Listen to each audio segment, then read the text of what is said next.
नावय सिन्धुं दुर्चात्यग्नि स्वाहा ओम जातवेदसे सुनुवां सोममराति यतो निदाति वेदः सनः पर्षे दुर्गाणि स्वाहा नावय सिन्धुं दुर्चात्यग्नि स्वाहा. ಗೌರಬಿದನೂರು ನಗರದ ಸಮೀಪದ ಚಿಕ್ಕಕುರುಗೋಡು ಗ್ರಾಮ ವ್ಯಾಪ್ತಿಯಲ್ಲಿ ಇರುವ ಪುರಾಣ ಪ್ರಸಿದ್ಧ ಜಗತ್ ಜನನಿ ಶ್ರೀ ರಾಜಲಕ್ಷ್ಮಿ ದೇವಸ್ಥಾನದಲ್ಲಿ ಇಂದು ಮಾಘ ಮಾಸದ ಪ್ರಯುಕ್ತ ಲೋಕ ಕಲ್ಯಾಣಾರ್ಥಕವಾಗಿ ಮುಂಜಾನೆ ಕಳಸಾಭಿಷೇಕ, ಪಂಚಾಮೃತಾಭಿಷೇಕ, ಅಮ್ಮನವರಿಗೆ ಹೂವಿನ ಅಲಂಕಾರ, ದುರ್ಗಾ ಸಪ್ತಶತಿ ಪಾರಾಯಣ, ದುರ್ಗಾ ಹೋಮ ಮತ್ತು ಚಂಡಿ ಹೋಮವನ್ನ ಅತ್ಯಂತ ಶ್ರದ್ಧಾ ಭಕ್ತಿಯಿಂದ ಮಾಡಲಾಯಿತು. ನೂರಾರು ಮಂದಿ ಭಕ್ತರು ಹೋಮದ ಕಾರ್ಯಕ್ರಮದಲ್ಲಿ ಭಾಗವಹಿಸಿ ಅಮ್ಮನವರ ದರ್ಶನ ಪಡೆದು ರಾಜಲಕ್ಷ್ಮಿ ತಾಯಿಯ ಕೃಪೆಗೆ ಪಾತ್ರರಾದರು. ಭಕ್ತಾದಿಗಳಿಗೆ ಮಂಗಳಾರತಿ, ತೀರ್ಥ ಪ್ರಸಾದ ವಿತರಣೆ ಮಾಡಲಾಯಿತು.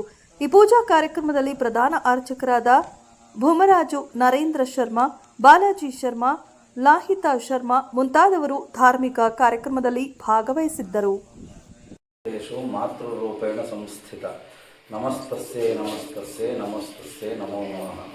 ಕಲೋ ದುರ್ಗಾ ವಿನಾಯಕೋ ಅಂತ ಹೇಳಿರುವ ಹಾಗೆ ಕಲಿಯುಗದಲ್ಲಿ ಗಣಪತಿ ಮತ್ತು ದುರ್ಗೆ ನಮಗೆ ಬೇಗ ಫಲವನ್ನು ಕೊಡ್ತಕ್ಕಂತಹ ದೇವತೆಗಳು ಅಂತ ಹೇಳಿದ್ದಾರೆ. ಹಾಗಾಗಿ ಈ ರಾಜಲಕ್ಷ್ಮಿ ದೇವಸ್ಥಾನದಲ್ಲಿ ಮಾಘ ಮಾಸದ ಪ್ರಯುಕ್ತವಾಗಿ ತ್ರಿದಿನ ಸಂಕಲ್ಪಿತ ಲೋಕ ಕಲ್ಯಾಣಾರ್ಥವಾಗಿ ಚಂಡೀ ಪಾರಾಯಣ ಮತ್ತು ಇವತ್ತಿನ ದಿವಸ ದುರ್ಗಾ ಹೋಮ, ಲೋಕಕ್ಕೆಲ್ಲ ಒಳ್ಳೆಯದಾಗಲಿ ಅಂಥೇಳಿ ಇವತ್ತಿನ ದಿವಸ ಆ ಜಗಜ್ಜನನಿಯಾದಂತಹ ರಾಜಲಕ್ಷ್ಮಿಯನ್ನು ಕುರಿತು ದುರ್ಗಾ ಹೋಮವನ್ನು ಮಾಡಿದ್ದೀವಿ. ನಿಮ್ಮ ಹೆಸರು ಸ್ವಾಮಿ? ವೇದ ಬ್ರಹ್ಮಶ್ರೀ ಬಾಲಾಜಿ ಶರ್ಮಾ. ಸರ್ವಮಂಗಲ ಮಂಗಲ್ಯ ಶಿವೆ ಸರ್ವಾರ್ಥ ಸಾಧಿಕೆ ಶರಣ್ಯೇ ತ್ರ್ಯಂಬಕೆ ಗೌರಿ ನಾರಾಯಣಿ ನಮಸ್ತುತೆ. ನಾವು ಇಲ್ಲಿ ಪ್ರಧಾನ ಅರ್ಚಕರು ಭೂಮರಾಜ ನರೇಂದ್ರ ಶರ್ಮಾ ಅಂತ. ಮಾಘ ಶುದ್ಧ ಪೌರ್ಣಮಿಯಿಂದ ಭಾನುವಾರದಿಂದ ಸಪ್ತಸತಿ ಪಾರಾಯಣ ಬೆಳಗ್ಗೆ ಸಂಜೆ ಇವತ್ತಿನ ದಿನ ದುರ್ಗಾ ಹೋಮ, ಮಾಘ ಮಾಸದಲ್ಲಿ ಅಮ್ಮನವರ ಸನ್ನಿಧಾನದಲ್ಲಿ ದುರ್ಗಾ ಹೋಮ, ಮಹಾಭಿಷೇಕ, ಕಲಶಾಭಿಷೇಕ ಇವೆಲ್ಲ ವಿಶೇಷವಾಗಿ ಅನ್ನ ಸಂದರ್ಭನೆ ಎಲ್ಲ ನಡೆಯಿತು. ವಿಶೇಷವಾಗಿ ಇವತ್ತಿನ ದಿನ ಗೋಪೂಜೆ ಎಲ್ಲ ಸಹ ನಡೆಯಿತು. ಪ್ರತಿ ವರ್ಷ 20 ವರ್ಷದಿಂದ, ಯಾಕೆಂದರೆ ಇದೇ ಮಾಘ ಮಾಸದಲ್ಲಿ ಅಮ್ಮನವರು ಪುನಃ ಪ್ರತಿಷ್ಠಾಪನೆ ಮಾಡಿರೋದು.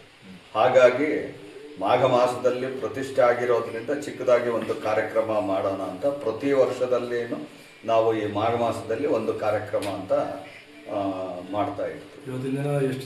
ಇಲ್ಲಿ ಏನು ಅಂತಂದರೆ ವಾರದಲ್ಲಿ ಅಂತಂದರೆ ಶುಕ್ರವಾರ ಇಲ್ಲಿ ವಿಶೇಷವಾಗಿ ಅಮ್ಮನವರಾಗಿರೋದ್ರಿಂದ ಶುಕ್ರವಾರ ದಿನ ವಿಜೃಂಭಣೆಯಿಂದ ಬರ್ತಾರೆ. ಇವತ್ತು ಮಂಗಳವಾರ ಆಗಿರೋದ್ರಿಂದ ಒಂದು 100-150 ಜನ ಬಂದು ಇಲ್ಲಿ ಭಕ್ತಾದಿಗಳು ಬಂದಿದ್ದಾರೆ.